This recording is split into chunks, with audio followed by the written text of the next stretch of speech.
Hello YouTube, I'm back again with another video. This duel isn't gonna last too long, but the reason why I want to showcase this duel, because eventually I'm going to get straight to the deck profile of this, because I'm actually playing against Toons. The opponent that I'm up against does admit defeat. I didn't really do too much. It was mainly because the advantage that on the field that made him um, concede the duel. As you see right now, he's gonna add a Toon card using or Toon World. Using bookmark. So I'm waiting for what other card he's gonna activate. So it's obviously gonna be Two Kingdom. He's forced to banish 3 face down. He misclicked over there. Doing that actually gives my deck an even bigger advantage if I have Diablosis. I don't even know if I'm right, but either way, we're just gonna watch and pay attention. So already this looks like a powerful hand. In this build, it is a unique variant. I'm not playing like the decks that everyone else is net decking, because I even said I don't net deck. I try to build a deck where it is very powerful and consistent, but it's also unique in its own way to make the duel more interesting. So that it's not always going to be the same exact strategy where it's like that way you can actually catch people by surprise. So when you're playing different strategies. And of course, and it's in a way, sometimes the meta does help compete. Can't always play the.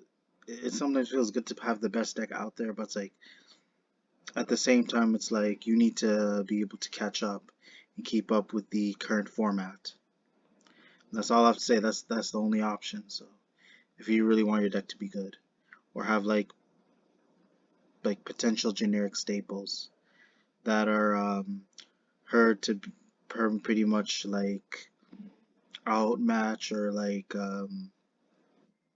pretty much like counter certain decks and help give a big boost to older archetypes, or for decks that can't, or rogue decks that can't make any follow-up. And like I said, it's a quick duel. So besides that, I'm gonna go straight to the deck profile, and it's a 40 card deck. You'll notice I'm only playing 2 of the field spell. I think if you have terraforming as well as 2 of the field spell, I think you're good enough, because the whole point of this deck is you do want to be able to have a counter strategy against your opponent. So, and considering the amount of consistency we have in this deck, you can already tell. So, obviously, starting off, we're maxing at 3 Ash Blossom, obviously, because the card comes in clutch, and then we can go into our specific extra deck monster.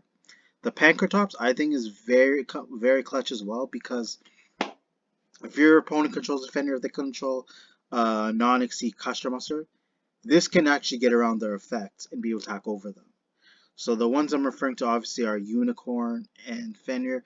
On top of that, once you get rid of the creatures, one of the Kashtira monsters, one of the specific ones, the Unicorn, Fenrir, and attack, you'll eventually blow up the Pankratops and either pop one of their continuous spell or traps, whether it's Birth or Preparations, but you're mostly going to go after Birth. So obviously we're going to be maxing out these 3, no exceptions. 3 Fenrir. Allows you to add any Kashtira monster, including itself, or when your opponent decides to activate a monster effect, or when he declares attack, you banish 1 face-up card in the field face down. Ogre, he's obviously heard to be one of the weakest, but the reason why I'm playing 3 because I want to see as many level 7 Kashtira monsters as quickly as possible. Some people could just prefer to play 1, but it's all based on your personal preference. I still believe playing 3 is really good, because you do manage to get a free search, even though it's not, you're not getting the best cards, you're getting the traps for Kashtira. But on top of that, like, he is one of the strongest Kashtira main deck monsters with 28. And although he's a common in Darkwing Blast, which makes it worth it picking up, because he's not worth too much. He's just one of those cards that, in case your opponent has a monster that is on the field and you control no monsters, he's just a card that is just to basically overrun any other beat sticks. Considering that 28 100 isn't the most attack, but it's still very strong to run over certain monsters. So you have a chance to retaliate. So drawing into these Kashtira monsters while you have no monsters comes in very handy regardless. So, and we're obviously gonna go for just 2 Rise Heart. The reason we're just playing 2 because I feel like you never really want to see a third one. You just want to open at least with 1 copy, especially if you control level 7. So you want to see as many Kashtira level 7 monsters as, as early as possible. Because the only difference that he's a warrior, he's level 4, but if you successfully draw into your Kashtira monsters that are level 7, you special summon this card, but you cannot special from the extra deck except Exceed monsters. And then during the main phase, when this card is normal special summoned, you can banish 1 Kashtira card from your deck, and on top of that, it becomes level 7. So even if you don't special summon it, it can help you retrieve 1 of your cards that you can combo with, especially with Theosis. So, in itself is very handy whether you normal or special summon it. Obviously, this is standard 3 unicorn. Card in itself lets you search 1 of your best spells. Very powerful spells indeed. And when he declares attack, his effect, his last effect is almost as powerful as Fenrir. Literally allows you to destroy your opponent's extra whenever this card declares an attack, or if your opponent activates a monster effect. So this may not be standard, but I'm maxing on the 3 Scareclaw Kashtira and playing 2 Tillam's Kashtira. The reason why you're seeing I'm playing a number of these cards is because they help you push for your rank 7 plays.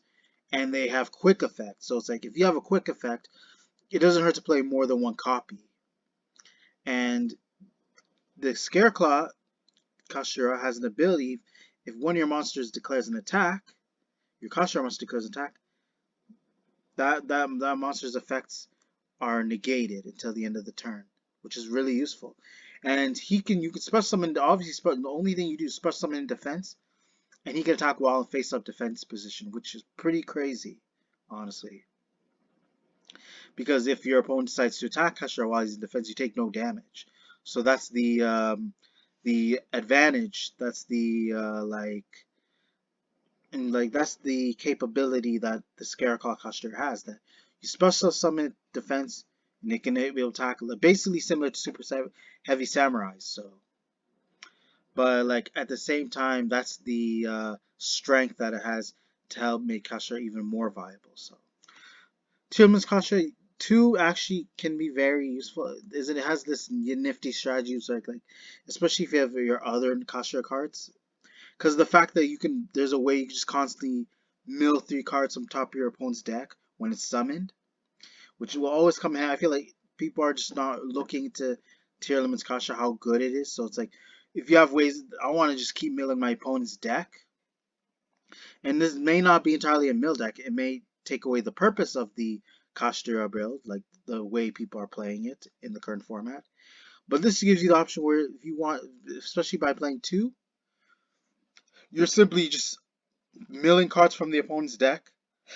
That way you basically destroy the resource on top of dealing them even more damage, as well as getting rid of more of the floodgates. There's more face-up cards, because of how the cards synergize. So you have that strategy where it's like you have alternate motives. You decide whether you want to mill their deck, you want to get rid of the floodgates, or you just want to give yourself an easier advantage and just overwhelm opponent even harder. So besides that, we're just gonna go straight to spells. Obviously 3 Dark Ruler, so that we don't get disrupted by our opponent's omniboards. 3 Kashtira Birth, mandatory, no exception. The fact that it's pretty much a permanent monster reborn for Kashtiras, and if your opponent activates a spell, card, or effect, and you control a Kashtira monster, target 3 cards in the graveyard, the opponent's graveyard, banish them face down. Theosis we're playing at 3. Some people are deciding whether they want to cut to 2, but I think 3 is appropriate for this deck because the fact is you're literally special from your main deck to the field. And the crazy part is it has 2 powerful effects. So if this card is banished, you already get to retrieve 1 of your banished Kashtira cards. It doesn't have to be a monster. Besides Theosis, that gives you overwhelming advantage regardless. Still, because of the fact how powerful both effects are. That's why it feels worth running 3 rather than 2.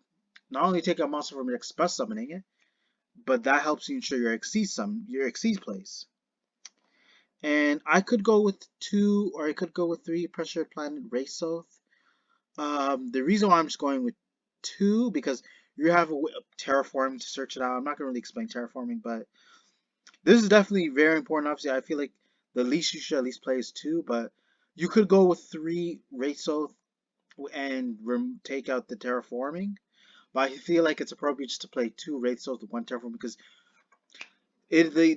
although which is awesome that you get to add a Kashtira card from your Kashtira monster from your deck to your hand. But you have to let me remind you that it is a harder once per turn. So it's like you still want to open it. Yeah, you want to be able to see it as much as possible. But terraforming, you're basically playing 3 Wraith Souls, so I don't see the point of playing another Wraith Soul. On top of that, you're saving more money. And this is the actual build that I'm currently playing in real life. So I'm just giving you an actual like update and showing you like I'm giving you some options whether that way you don't have to spend too much money so that you figure this like having to spend too much money doesn't mean the deck is going to be great because if you do end up spending too much money, you may not be seeing results after. On our last spell, we're playing a playset of triple tactics talents. Some people in their build they prefer to go power prosperity, but I feel like you need the extra deck. It is necessary, but reason being so you can draw 2 cards. You can see your Kashtira's a lot more easier. Take control of 1 monster opponent controls for potential decays. Or you just look at your opponent's hand and you shuffle 1 card from the hand into the deck, and then it synergizes well with preparation. So basically, you could possibly, if they decide to activate trap during your turn, you basically get rid of 2 cards in their hand. Rip 1 with preparations, 1 with talent. And obviously for the traps, max out 3 imperm, doesn't need much to say. The fact is, it's a powerful hand trap. Just slows the opponent down. It helps you open up for potential wins. Big Bang, just playing as one of because it's like a evenly matched for Kashtira because not really, but it's like it's essentially a board breaker because if there's a Kashtira XC monster and the field and the player controls 2 or more monsters, they must banish monster they control face down, so they control 1 monster. And the good part about this effect is you really just need to play 1. But what's really essential about this card is that if this card's banished, you could target 1 Kashtira C monster you control, add 1 of your monsters attached to your hand, then you have the option whether you want to special summon or not. For last drop card, Kashtira Preparations. This in itself, you just play only a 1 of, and I don't regret playing the 3 Ogre because I feel like you're essentially playing 5 of these cards. I mean 4 copies, 4 of Big Bang, 4 of Preparations. So it's like not only you constantly special summoning a Kashtira monster during each turn, whether it's for hand banish zone, but if your opponent decides to play a trap, so they got to play it safe. They activate a trap while you control a Kashtira monster. While this card's in your face up, spawn trap cards on you. Look at your opponent's hand, banish 1 card from their hand face down, and you can choose, not random. And side deck is up to personal preference. It's all depending on your locals. I just choose it because I feel like this for me, rather than it being optimal, it's just I like playing board breakers. Essentially, just really good in my opinion. No need, not much to say. I'm just gonna go straight to the extra deck. Playing 1 bear in the floor because you can easily synchro summon this card using Ash Blossom when you're level 7. Kashtira monster, so 3 plus 7 equals 10. You already know the answer. Dark Armed, the Dragon of Annihilation. This card's actually I forgot to read the last effect, but I didn't realize it had a crazy effect that isn't once per turn whatsoever. So besides the first effect, you literally and it's not once per turn. You can literally detach 1 material from this card. To target 1 card your opponent chose, destroy it, then banish 1 card from graveyard. Sure, it can't attack for this turn, but the fact is you can use this more than once, which in itself makes the card crazy good. So imagine you play 2 copies, but 1 is perfectly enough, but it's like you get to blow up more than 1 card. Even though you're targeting, it's essentially really good because even though you have to banish a card from your graveyard, the Kashtira's benefit by being banished especially if it's not being face down. So I just wasn't aware about the last effect, why people are playing, but it's the fact that it's not Whisper. It's basically Dark Arm Dragon, but on crack, basically, without any cost whatsoever, but besides detaching a material. Obviously, these are standard 2 Zeus, because you could easily retrieve your Kashtira spells, traps, whatever, your monsters, and you actually don't lose too much if you dis destroy, get rid of every card on the field besides Zeus. And two, because it's easily to summon, you're heavily playing Xyz monsters, and that's what the deck is heavily reliant on. And it's the fact that you pretty much play this in any Xyz deck, so you can't go wrong with more than one Zeus. Arise Heart, obviously. This is in case they go for Diablosis and banish your other one, and you pretty much the deck pretty much dies if you lose one of your Rise Hearts. But essentially, this card is just heavily busted. You don't understand why, because if your opponent has a card that sends a card from the hand to grave, it cannot activate because it has to go to the grave. This is the fact that this card banishes any card that's sent to the grave. So any card that's sent to the grave is banished. So a card, it is mandatory for a card to actually send itself to the grave before resolve. So if this card says a card is gonna has to be banished when it's sent to the graveyard, it has to be. When there are cards that said if a card you could send this card from your hand to the graveyard, that won't be able to activate. It won't resolve because um, Arise Heart basically nullifies the effect. And once per chain, each time a card is banished, so each time a card is banished, so you can follow through this effect more than once. You can attach one card, a banished card, to this card as material, and crazy things. Although it's gonna take a while, but you got the quick effect is that you must detach 3 materials in order to target one card on field, banish it face down, and it's once per turn. So it'd be nice to have 2 on field, but as long as you go first, you don't have to worry about Diablosis. So we're playing 2 Shangira. Not much to explain. Um, Either way, I don't really like sticking with 3. I feel 2 is a good ratio because you have more options and you have ways of trying to get access to another one. But it's like pretty much not much to say, especially when you want to Kashtira monster from your deck. Uh, and you can only use this effect once per turn, even if you control 2. So only one can activate this effect. And each time a card your opponent owns or and possesses banished face down, except during the damage step, you choose one unused main monster in spell trap card zone. It cannot be used while this monster is face up on the field. The crazy thing is not once per turn, so is the last effect isn't once per turn either, so it's like you pretty much can read what it says. If it were to be struck by battle, card effect attach 1 material from this card instead. Playing 1 Draco Sack doesn't really compare to Dark Arm Dragon and Dark Arm Annihilation of Dragon, whatever. The Dragon of Annihilation, sorry about for my pronunciation. Let me correct it. Dark Arm, the Dragon of Annihilation. This does not compare to this card, but because this effect only is once per turn, but you could potentially increase your link plays, only even though we're only playing a couple, but it gives you tokens like in order to help you pop more cards. Like it's similar to Dark Arm Dragon, but it can't attack during activity. That's the only thing that's very similar, but Dark Arm is one of those cards that you can activate more than once. But either way, it is very important to play this card because essentially another card we're going to possibly go into. So, and this time we're playing 2 Big Eyes. I managed to get my second copy. In itself is worth playing. It is important because, like, let's say you're going into playing in a mirror match. It's like you're playing three Diabloses actually. If they have 1 on field or they have 2, use 2 your Big Eyes, gain control of both of their Diabloses. Wreck their extra even harder now. That's what I'm saying. That's why you. And who knows? Diablos might get banned. That's why I'm only playing 1 copy, as you see right now. Like, and there's more to this. There's more to this card that meets the eye. So, let me read you the effect. Obviously, we know the effect. The first effect, probably why people are hinting this card might get banned. It's way too similar to Unicorn. The fact is, you can banish. Look at your opponent's extra deck for free. Banish 1 monster from it face down at the end of the battle phase. If this card destroyed a monster battle, you can target 1 card in your opponent's graveyard, banish it face down. And if a card your opponent owns and possesses is banished face down while you control this card, you can banish cards from the top of your opponent's deck face down equal to their face down banished cards. Already is insane effect. So it's like this is pretty much a Kashtira card in its own right. Because Kashtira is constantly banish cards face down. So the more you keep using your Kashtira monsters, this synergizes with Kashtira so heavily to the point where it's like you can easily deck them out. So that's why I'm playing the two Tielemans Kashtira as well as two Rise Heart, just in case I want to mill them even further. So this card serves purpose in destroying the deck as well. So you have like 5 cards already that destroy the opponent's deck, including the Diablos as well as the two Tielemans Kashtira and the Rise Hearts. And that's what we're looking at into. So Red Eyes Flare, Metal Dragon, in case we want to just game our opponent. Once they decide to activate and they have 500 less life points, that's pretty much it. And they're pretty much forced to scoop. So BLS, Soldier of Chaos, I'm sure you're aware of what it's capable of.